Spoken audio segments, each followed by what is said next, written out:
Hi, my name is Shay and I grew up in a Christian home and was raised by Christian parents who taught me biblical truths throughout my childhood.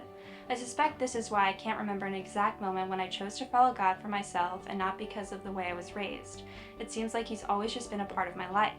Even from a young age, I understood what it was like to be a follower of Christ, what it looked like when you obeyed the Bible, and I never doubted my faith. I've had to stand up for God throughout my life in school or trying to disciple friends. And yet, despite my steadfast belief, the only real requirement for baptism, I've waited all this time. This is because I fell into a false belief that I wasn't worthy or close enough to God. I wondered if my faith alone was strong enough to make me a true Christian.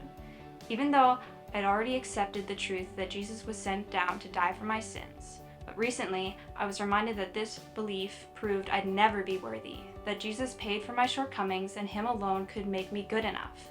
I realize this far too late for being with God as long as I have, but in truth, even though I've proclaimed to be saved since I was a child, my relationship with God hasn't grown much since then.